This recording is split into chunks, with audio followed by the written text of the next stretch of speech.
हिंदी के विशेषज्ञ प्रवक्ता रामेंद्र शुक्ला क्लास ज्वाइन करने के लिए हमारे यूट्यूब चैनल को सब्सक्राइब करें। सुप्रभात प्यारे बच्चों, जैसा कि मैं कक्षा 11 और 12 के विद्यार्थियों के लिए अलंकार में शब्दालंकार मैंने उनको बताया था। आज के दिन अर्थालंकार पर चर्चा मैं करने जा रहा हूँ। छात्रों से मैं आग्रह करता हूँ कि वो इस वीडियो के एक से अधिक बार देखा करें और उनको निश्चित रूप से यह अलंकार समझ में आ जाएगा। तो चलते हैं प्यारे छात्रों हम अर्थालंकार की ओर। तो ये अर्थालंकार क्या होते हैं आप समझ ले प्यारे छात्रों। अर्थालंकार अर्थात जब काव्य में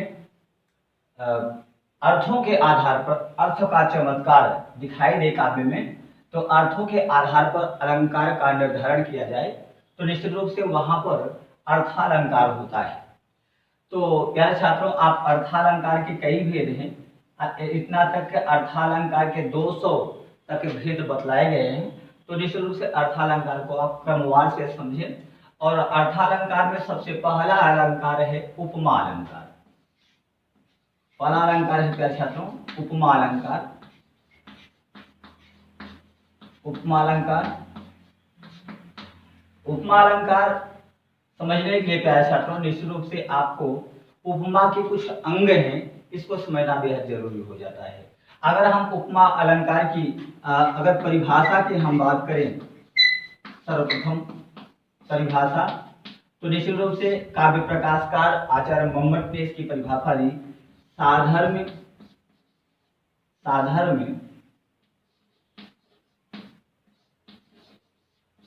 उपमा भेदे च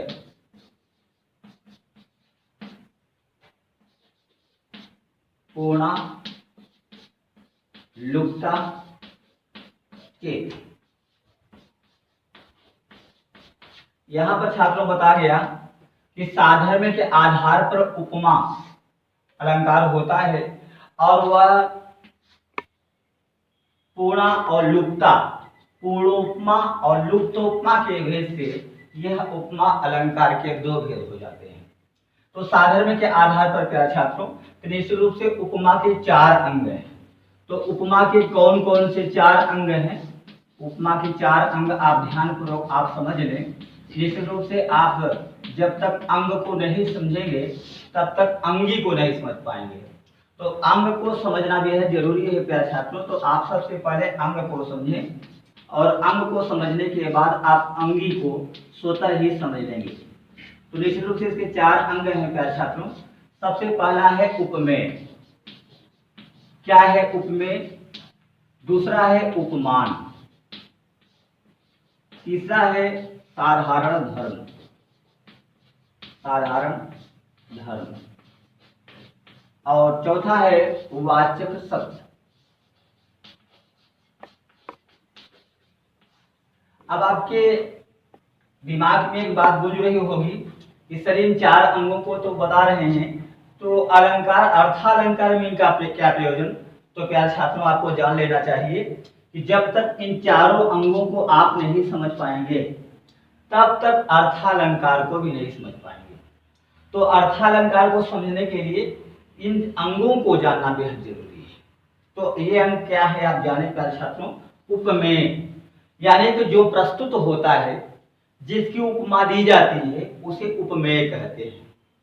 और जो प्रस्तुत नहीं रहता और जो प्रस्तुत का अप्रस्तुत से जब तुलना की जाती है, तो जो अप्रस्तुत रहता है और प्रस्तुत पर उसका क्षेत्र होता है तो वह है उपमान। जैसे हम कहें कि ये सीता है, मान लीजिए हम सीता का एक चित्र बना रहे हैं प्यारे छात्रों।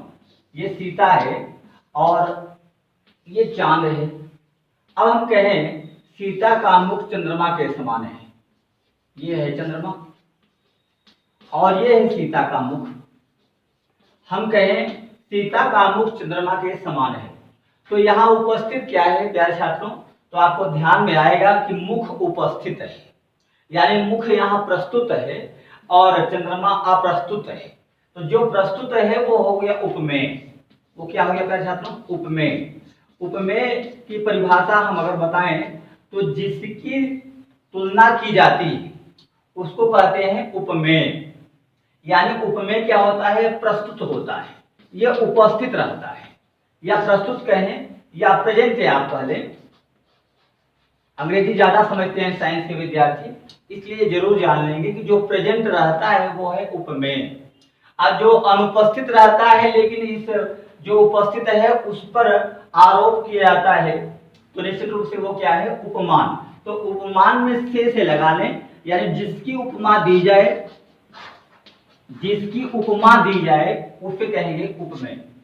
और जिससे दी जाए, जिससे उपमा दी जाए, जिससे तुलना की जाए वो क्या है, उपमेय। उपमान, उपमान क्या होता है, अप्रस्तुत होता है। जिस प्रकार से उपमेय प्रस्तुत होता है तो उपमान क्या है, अप्रस्तुत होता है, यानी ये उपस्थित नहीं रहता।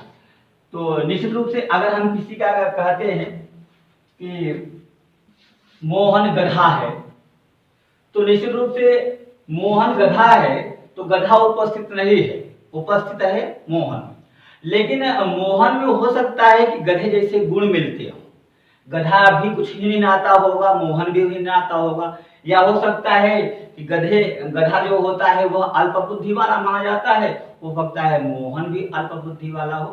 तो निश्चित रूप से मोहन उपस्थित है तो मोहन होगा उपमेय, और गधा यहाँ पर क्या होगा, वो उपमान होगा, क्योंकि वो प्रस्तुत नहीं है, उसके गुण आदि मिल रहे हैं मोहन में, इसलिए उसकी तुलना गधे से की जा रही है। तो निश्चित रूप से ये क्या हो गया प्यारे छात्रों, उपमान। तो इस प्रकार से आप उपमेय समझ गए होंगे कि जिसकी तुलना की जाती है वो होता है उपमेय, और जिससे की जाती है वो होता है उपमान। हम जैसे कहें कि शिवाजी शेर है, या आप कहते हैं मोहन शेर है, शिवाजी शेर है। आप देखें इस उदाहरण को, देखें प्यारे छात्रों, तो आपको पता चल जाएगा कि यहाँ उपस्थित कौन है, शिवाजी उपस्थित है। तो शिवाजी कैसे हैं भाई, शेर हैं, तो शिवाजी तो मनुष्य है, शिवाजी शेर कैसे हो गए। तो निश्चित रूप से प्यारे छात्रों ये प्रस्तुत है शिवाजी, तो शिवाजी हो गए उपमेय। और यहाँ पर अप्रस्तुत है शेर। अरे शेर तो हिंसक जानवर है, मनुष्य जानवर कैसे हो सकता है, जिसका मतलब है कि शेर में अनेक प्रकार के गुण पाए जाते हैं, जैसे साहस का गुण पाया जाता है, हिंसक प्रवृत्ति पाई जाती है, तीव्र धावन शक्ति आदि प्राप्त की जाती है। तो प्यारे छात्रों आप कह सकते हैं कि शिवाजी शेर है। क्यों शेर है, क्योंकि शेर के कई गुण उसमें मिल रहे हैं शेर जैसे, इसलिए उसकी तुलना कर दी गई कि शिवाजी शेर है। जबकि शेर शिवाजी नहीं है, शिवाजी तो मानव है, लेकिन ये जानवर कैसे हो सकता है। तो यानी का मतलब हुआ कि जो प्रस्तुत है वो हुआ उपमेय, और जो प्रस्तुत नहीं है वो है उपमान। तो उपमान के किसी गुण आदि की समानता के कारण उपमेय से उपमान की तुलना की जाती है, इतना आपको ध्यान में रखना चाहिए। फिर अगली बात आती है प्यारे छात्रों, साधारण धर्म या समान धर्म। तो दोनों में मिलने वाले समान धर्म साधारण धर्म कहलाते हैं। दोनों में मिलने वाला कॉमन फैक्टर, दोनों में एक चीज मिलना चाहिए प्यारे छात्रों। उपमेय की तुलना उपमान से तभी दी जाएगी जब उन दोनों में मिलने वाला गुण समान हो, और जब समान नहीं होगा तो निश्चित रूप से तुलना ही नहीं की जाएगी। कहते हैं उसका हृदय नहीं पत्थर है, तो निश्चित रूप से उसका हृदय कैसा होगा, पत्थर जैसा कठोर होगा। तो कठोरता के गुण पत्थर में भी होते हैं और उसका हृदय भी कठोरता के गुण दिखाई दे रहे हैं, इसलिए तुलनात्मक रूप से कह देते हैं उसका हृदय नहीं पत्थर है। तो दोनों में एक गुण मिला ना, साधारण धर्म मिला कि वो दोनों में कठोरता के गुण हैं। तो ये दोनों में कठोरता के गुण क्या हैं, साधारण समान धर्म, कॉमन फैक्टर, दोनों में जो मिलते हैं। सीता का मुख चंद्रमा के समान है, इन दोनों में क्या मिल रहे होंगे कि चंद्रमा सुंदरता का प्रतीक है और इसका मुख भी सुंदर है, इसलिए दोनों में मिलने वाला समान धर्म क्या हुआ, सुंदर। कौन सा साधारण धर्म, सुंदर, यानी कि चंद्रमा भी सुंदर और सीता का मुखौटा भी सुंदर। तो दोनों में कॉमन फैक्टर क्या है, सुंदरता का होना। ठीक, तो ये हो गया साधारण धर्म। अंतिम शब्द है प्यारे छात्रों, वाचक शब्द, जिसके द्वारा उपमा आदि पहचानी जाती है, तो उसे कहते हैं वाचक शब्द, यानी जिसके द्वारा पहचान लिया जाए। ठीक, जैसे इन वाचक शब्द सा, सी, से, सरिष, सदृश आदि, इव आदि ऐसे शब्द होते हैं प्यारे छात्रों जो उपमा के वाचक शब्द हैं। अब इन्हें ये जहां लगे रहेंगे वो निश्चित रूप से क्या है, उपमा के वाचक शब्द हैं। इससे पता चल जाता है कि इसमें उपमा है। जैसे कोई एक उदाहरण हम देते हैं, तो जैसे प्यारे छात्रों आप उपमा के ये दो उदाहरण हैं, आप ध्यान पूर्वक इसको समझ लें। जैसे इसमें कहा गया कि पीपल पात सरिस मन डोला, यानी पीपल के पत्ते के समान मन जो है डोल रहा है। अब इसमें कहें प्यारे छात्रों कि इसमें उपमेय क्या है, तो आप देखेंगे उपमेय यहाँ पर है मन। मन क्या है, उपमेय। क्यों? क्योंकि मन जो है उपस्थित है और मन में एक क्रिया हो रही है। वो क्रिया कैसी हो रही है, डोलने वाली क्रिया। यानी कि मन कैसा क्या कर रहा है, मन डोल रहा है। भैया मन डोल रहा है कि कैसे डोल रहा है, कहते हैं जैसे पीपल का पत्ता डोलता है उसी के समान मन जो है डोल रहा है। तो यहां पीपल का पत्ता ये क्या हो गया प्यारे छात्रों, उपमान। और दोनों में मिलने वाला गुण साधारण धर्म होता है। तो दोनों में एक गुण मिल रहा है। क्या मिल रहा है कि पीपल का पत्ता क्या कर रहा है, डोल रहा है, और मनो क्या कर रहा है, ये भी डोल रहा है। यानी मन कैसा डोल रहा है, कहते हैं जैसे पीपल का पत्ता डोलता है। तो यहां सदिश जो शब्द है वह वाचक शब्द है, यानी उपमा को बताने वाला शब्द है। तो यहां पर आपने सदिश शब्द देखा, तो आप देखिए यहां पर कि यहां उपमेय है, यहां उपमान है, और इधर वाचक शब्द है, और इधर डोलना क्या है, साधारण धर्म या समान धर्म है। तो दोनों में मिलने वाला एक गुण समान धर्म कहलाता है। तो इनमें चारों अंग है, इसलिए यह किस प्रकार का उदाहरण होगा, पूर्णोपमा। कौन सा होगा प्यारे छात्रों, पूर्णोपमा। इसमें पूर्णोपमा है। पूर्णोपमा आप समझेंगे कि सर अभी तो उपमा अलंकार की चर्चा किए, अब ये पूर्णोपमा कह दिए। तो पूर्णोपमा को समझ ले प्यारे छात्रों कि पूर्णोपमा मतलब हुआ कि उपमा के चार अंग हमने बताया, उपमेय, उपमान, साधारण धर्म और वाचक शब्द। जब उदाहरण में चारों अंग प्राप्त हो तो वो होता है पूर्णोपमा।